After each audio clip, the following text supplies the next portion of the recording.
안녕하십니까. 이번에 스카웃된 박진만 과장입니다. 어서 와요. 안 그래도 인재가 온다고 해서 내 기다리고 있었습니다. 정영석 대리, 아, 예, 부장님. 박 과장 업무 인수인계 좀 잘 좀 해주세요. 아, 예, 알겠습니다. 잘해봅시다. 예.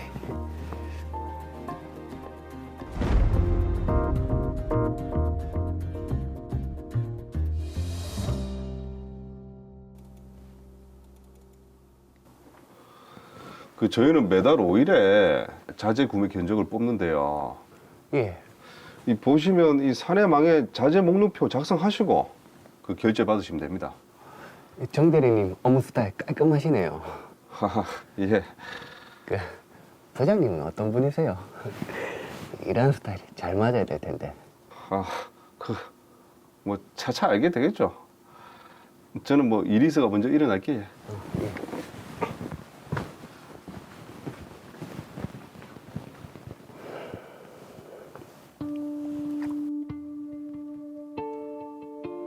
박 과장, 이건 어디서 얻은 정보들입니까? 아, 제가 인터넷 검색해서 찾은 내용입니다. 뭐? 인터넷요? 아니, 박 과장, 이런 건 직접 현장에 가서 정보를 알아봐야 되는 거 아닙니까?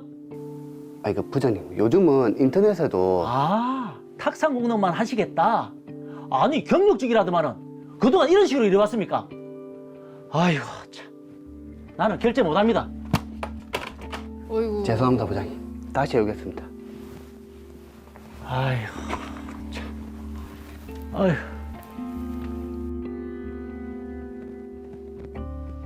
아니, 박 과장은 왜 결제를 안 올린 거야? 하루 종일 코빼기도 안 보이고. 부장님은 늘 짜증이 나 계시네요. 현장을 가라고 했으니까 현장 갔겠죠. 아니, 도대체 어딥니까? 아니 그 부장님께서 현장 파악하고 결제 올리라 하셔서 나와 있습니다. 박 과장은 하라는 대로 다 하는 사람입니까? 아니 저는 시키신 대로. 박 과장, 사람이 왜 그렇게 융통성이 없어요? 죄송합니다. 예. 아유, 장담 맞추기가 어렵네요. 인터넷 안 된다 해서 현장 나왔더니 융통성이 없다 하고. 대체 무슨 장단에 춤을 추란 말인지.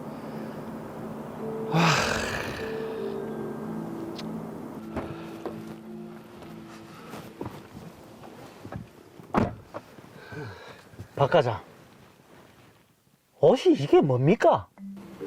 아니 제 옷이 왜? 아니, 이렇게 입고 가면 거래처 고객들이 우리 회사를 뭘로 보겠어요? 사람이 생각이 없어요, 생각이. 그 장례식 양복이 차에 있긴 한데 그걸로라도 갈아입을까요? 됐습니다. 출발이나 하세요. 아이고, 참. 예.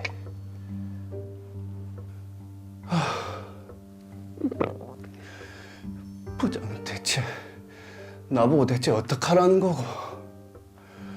더 열심히 하면 될 줄 알았는데.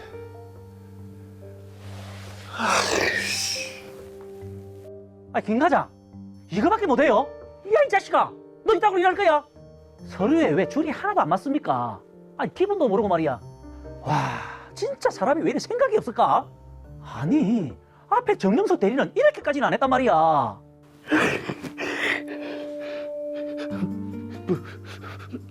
부장 앞에 말도 제대로 안 나오고. 이대로는 안 되겠다.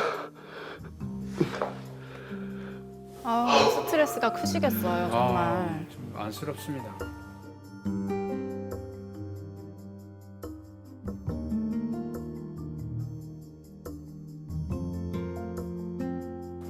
저 부장님 때문에 죽겠습니다. 아니 원래도 그런 스타일이세요? 아이고, 드디어 아셨네요. 아니 그 혹시 정 대리도 부장님 때문에 그만둔 겁니까? 뭐 저뿐만이 아닙니다. 김 부장은 부하 직원들 새로 들어올 때마다 용모지적도 하고 사사건건 트집도 잡고 모욕감도 주고 욕설까지 하고 제 앞으로도 6명이나 퇴사했다고 얘기 들었습니다. 6명이나? 그래서 제가 7번째니까 박 과장님이 8번째 희생자 되겠네요. 아유, 인수인계 할 때 말씀해 주셔야죠.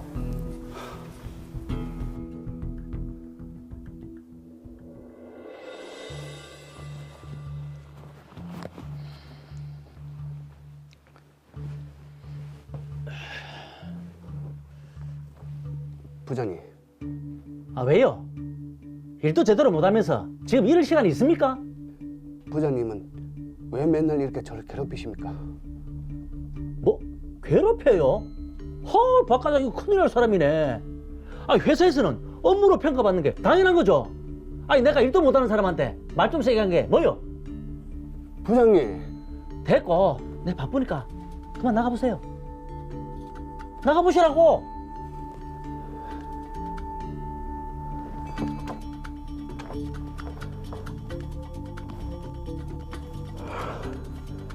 더 이상 못 당한다. 서울본사의 직장 내 괴롭힘 신고부터 하자.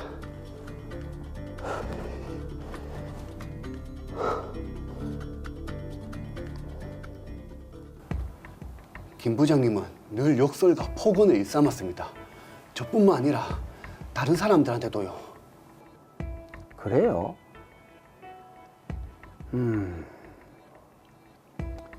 그럼 박 과장님이 원하는 게 뭡니까? 당분간 쉬면서 치료받고 싶습니다. 병가 처리해 주십시오. 그러지 말고 우리 김 부장이랑 대화로 좀 풀어봅시다. 김 부장 10년 동안 내가 데리고 있었던 부하 직원인데 그 성격은 좀 더러워도 그 괜찮은 사람입니다. 내가 내일 자리를 한번 마련할 테니까. 저는 김 부장님 얼굴도 보기 싫습니다. 이 생각만 해도 가슴이. 차라리 그럼 저를 다른 지역이나 부서로 배치해 주십시오. 아니, 회사가 당신 마음대로 하는 곳이야? 내가 그렇게까지 얘기했으면 알아들었어야 될 거 아니야?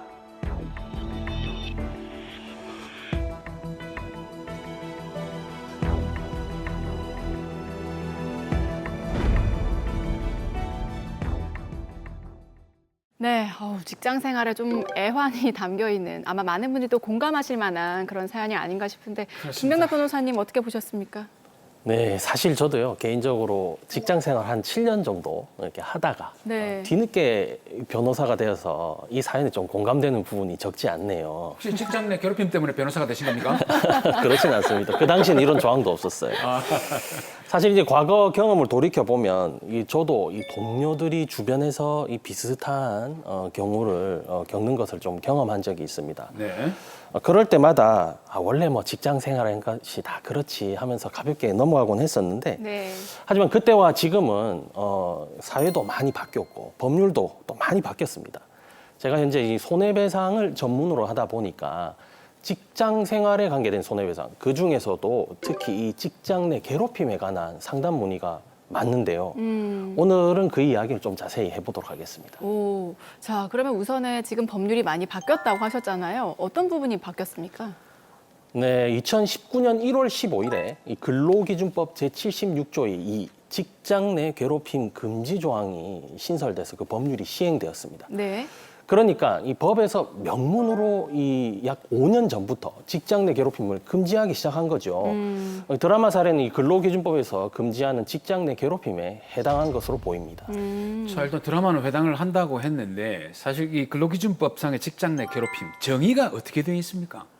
네, 이 근로기준법 제76조 2에서는 직장 내 괴롭힘을 사용자 또는 근로자는 직장에서의 지위 또는 관계 등의 우위를 이용하여 업무상 적정 범위를 넘어 다른 근로자에게 신체적, 정신적 고통을 주거나 근무 환경을 악화시키는 행위로 정의하고 있습니다. 저기를 들어보니까 좀 범위가 너무 넓은 것 같기도 한데요. 이게 구체적으로 어떤 경우에 그런지 예를 들어서 좀 설명해 주세요. 네, 뭐 예를 들자면 뭐 폭행, 예. 폭언, 뭐 협박은 물론이고 뭐 모욕, 비하, 무시, 그리고 따돌림, 그다음 차별, 헛소문, 그리고 반성을 강요한다거나 뭐 보복한다든지, 네. 뭐 사적인 업무를 지시하거나 부당한 업무 지시 전가, 뭐 야근 강요, 뭐 CCTV로 감시하는 거, 심지어 뭐 회식이나 모임 참여를 강요하는 이러한 일체 행위들 다 직장 내 괴롭힘에 해당할 수 있습니다. 이게 직장에서 일어날 수 있는 모든 부당 행위는 거의 다 해당이 된다고 봐야 되겠네요. 저도 이제 직장 생활을 할 때 예, 예. 결제판이 날아다니는 걸 굉장히 많이 봤거든요. 근데 사실 이게 이제 그 신입 사원들을 이렇게 해서 가르친다. 상사가 예를 들면 이제 조금 싫은 명령도 하고 하면서 가르친다는 이런 부분도 있거든요. 뭐 그런 면에서 본다면은 직장 내 괴롭힘의 기준이 너무 넓지 않나 이런 생각도 좀 살짝 드는데요. 네, 이게 사실 좀 이렇게 애매합니다. 이 괴롭힘이라는 표현이 그 자체가 참 주관적이잖아요. 그렇죠. 그렇죠. 예. 우리가 그냥 보통 아이고 괴롭다 이런 말 흔히 매일 할 수 있는 그런 표현이지 않습니까? 네. 우리가 이게 똑같은 일이라고 해도 누군가에게는 아무렇지 않은 일이지만 또 다른 누군가에는 몹시 괴롭고 힘든 일이 될 수도 있는 거거든요. 네. 그래서 이제 결국 괴롭힘을 당하는 그 피해자의 입장을 기준으로 볼 수밖에 없는 거죠. 그러다 보니 이제 직장 내 괴롭힘의 유형도 정말 다양할 수밖에 없는 겁니다. 이 근로기준법에서 말하는 그 업무상 적정 범위라는 그 기준도요. 매우 추상적이다 보니까 이게 도대체 어디까지가 업무상 적정 범위인지 그 부분도 역시 이제 시대별로 업종별로 다 천차만별일 수밖에 없는 거죠. 그런 기준이 천차만별이라면은 어떻게 해야 됩니까? 이제 직장 내 이 괴롭힘 금지 조항은 아직 시행된 지 한 5년 정도 네. 밖에 되지 않았으니까 이에 대한 이제 명확한 판례는 아직 좀 부족합니다. 하지만 현재 이제 여러 사례가 계속 쌓이고 있으니까 직장인들은 적어도 이런 금지 조항이 있다는 것 정도는 충분히 아시고 주의할 필요는 있을 겁니다. 네. 자, 그러면 지금 드라마를 보면 직장 상사죠. 김길수 씨의 행동이 말씀하신 직장 내 괴롭힘에 해당하는 게 아닌가 싶은데 어떻습니까? 네, 먼저 이 김길수 씨가 이 박진만 씨에게 뭐 이런저런 뭐 업무 지시를 하는 거, 예. 그 정도는 괜찮을 수 있겠지만 이 용모를 지적하고 음. 또 비하는 행동, 또 비꼬는 말투, 특히 이 박진만 씨를 향해서 뭐 어떤 심한 욕설을 했던 그런 부분들은 당연히 직장 내 괴롭힘에 해당한다고 볼 수 있겠습니다. 야, 제가 지켜보니까 완전히 감정적으로 폭발하는 상태에서 하는 그 모든 행위는 폭력적인 행위가 될 수 있을 것 같아요. 차분하게 얘기하고 차분하게 뭐 벌칙이 됐든 뭐가 됐든 차분하게 모든 걸 다 해결을 한다면은 그런 부분은 좀 사라질 것 같다는 생각이 드는데, 근데 아까 그 보니까 녹음을 하더라고요. 예. 요 녹음을 해서 나오는 요거는 직장 내 괴롭힘 증거가 될 수 있겠네요. 맞습니다. 그 녹음 파일은요, 결정적인 증거로 쓰일 수 있습니다. 근데 그 상대방 몰래 아까 녹음을 했잖아요. 그건 불법 아닌가요? 원래 이 다른 사람 사이의 대화를 녹음하는 것은 통신비밀보호법 위반으로 불법이 맞습니다. 네. 하지만 이게 대화 당사자가 녹음하는 것은 이제 불법 행위가 아니라고 보고 있습니다. 네. 이 드라마에서 이 박진만 씨는 김길수 씨와 이 대화 당사자로서 대화하는 그 과정에서 녹음을 했기 때문에 괜찮을 것으로 보입니다. 근데 다만 다만 나왔습니다. 다만 뒤에는 중요한 게 있습니다. 말씀해 주십시오. 근데 이게 최근 이제 판례 경향이라는 게 대화 당사자를 하더라도 이 동의 없이 몰래 녹음하는 것은 이제 음성권 또 사생활 침해 등 이 불법 행위로 보는 경우가 많이 있습니다. 하지만 이제 이런 경우라도 직장 내 괴롭힘 등 다른 불법 행위에 대한 증거를 확보하기 위한 목적이라면 불법 행위가 아니라고도 합니다. 그러니까 이제 박진만 씨와 이 김길수 씨는 이 하나의 사무실에서 이 두 사람만 따로 이렇게 근무를 했으니까 목격자 등 다른 증거를 확보하기 어려운 상황으로 보입니다. 그래서 이제 박진만 씨가 이렇게 녹음을 한 행동은 증거 확보를 위한 정당한 행동으로 볼 수 있겠습니다. 네. 자, 그런데 또 하나의 문제가 있습니다. 그래요? 자, 박진만 씨가 회사에 직장 내 괴롭힘 신고를 했는데 최준호 전무가 병가도 어렵다. 오히려 김길수 씨와 3자 대면을 하자라고 했는데 이건 좀 문제 있어 보이는데요. 네, 당연히 위법합니다. 이 방송 보시는 분들께서는 직장 상사가 이런 문제를 중재하고 풀려고 하는데 또 3자가 서로 모여서 대화를 해보자. 이게 과연 어떤 문제가 있나 이렇게 생각하시는 분들도 계실 텐데요. 그렇죠. 네. 사실 이 근로기준법에서 이 직장 내 괴롭힘 신고를 받은 사용자나 직장 상사는요. 피해 근로자의 의사에 반하는 그런 조치를 해서는 안 되고 그 피해 근로자가 요청하는 뭐 근무 장소의 변경이라든지 뭐 배치를 전환해달라든지 유급 휴가를 원한다든지 이럴 때는 적절한 조치를 해줘야 합니다. 그리고 이 피해 근로자에게 불이익한 그 어떠한 처분도 해서는 안 되거든요. 근데 박진만 씨는요, 정신건강의학과 치료를 희망하고 또 병가를 요청하면서 이 가해자인 김길수 씨와는 대면하기 싫다. 다른 곳에 배치해달라. 이렇게 요구했거든요. 예. 그런데도 이 전무가 나서서 이를 거부하면서 야, 가해자와 직접 만나서 소통해보자. 삼자 대면하자. 이렇게 요구한 것은 근로기준법 위반에 해당하는 행동이지요. 그럼요. 속되게 말해서 뭐 꼴도 보기 싫은데. 이게 좀- 왜냐하면 예. 저는 저 전무가 너무나 당연한 풍경 같아요. 왜냐하면 회사가 마음대로 되나 이렇게 하는 게 보통이거든요. 과거에 이제 직장이나 사회생활의 모습이었다면 네. 근로기준법이 이제 바뀌면서 좀 또 달라진 그런 법률에 맞게 행동하셔야 합니다. 자, 그러면요. 지금 박진만 씨는 어떻게 해야 되겠습니까? 믿었던 회사마저 대처가 제대로 이루어지지 않고 있는 상황이거든요. 네, 이 박진만 씨는 먼저 이 고용노동청에 진정을 제기할 필요가 있겠습니다. 이 고용노동청 소속 근로감독관은 이 근로기준법 위반 등 근로관계에 관한 사항에 관해서는 사법경찰관의 직무를 수행하게 됩니다. 네. 그러니까 박진만 씨는 고용노동청에 직장 내 괴롭힘을 신고하고 근로감독관의 조사와 처분에 따르시면 근로기준법 위반 여부를 정확히 파악할 수 있을 것으로 보입니다. 야, 이제 거기에다가 지금 박진만 씨 심리 상태가 굉장히 불안합니다. 아까 김길수 부장 얘기만 해도 만나는 거 얘기만 해도 가슴이 계속 떨리고 네. 말도 지금 더듬고 하는 이런 굉장히 좀 불안한 상태거든요. 맞습니다. 저도 드라마를 보면서 그거를 목격했는데 제가 좀 정확히 조사를 해보니까 이 박진만 과장은 이후에 정신과에서 중증 우울증 그리고 불안장애 등으로 이게 진단을 받았고요. 아이고야. 그리고 이게 정밀 심리 분석 결과 이 판단력 장애, 말더듬 등의 이 증세를 보여서 자살이나 어우. 자해의 위험도 매우 높은 것으로 평가돼요. 그 정도면 정말 심각한 거잖아요. 자, 그럼 박진만 씨가 정신적인 피해 보상도 좀 받아야 되지 않을까 싶은데요. 네, 당연하죠. 이 박진만 씨는 민사 손해배상 청구 소송도 함께 제기하셔야 합니다. 이 김길수 부장은 직접적인 가해자이고 회사도 그 사용자로서 책임이 있기 때문에 이들을 다 공동 피고로 해서 소송을 제기해서 정신건강의학과 치료비와 위자료 등을 청구해야 할 것으로 보입니다. 네. 그런데 말입니다.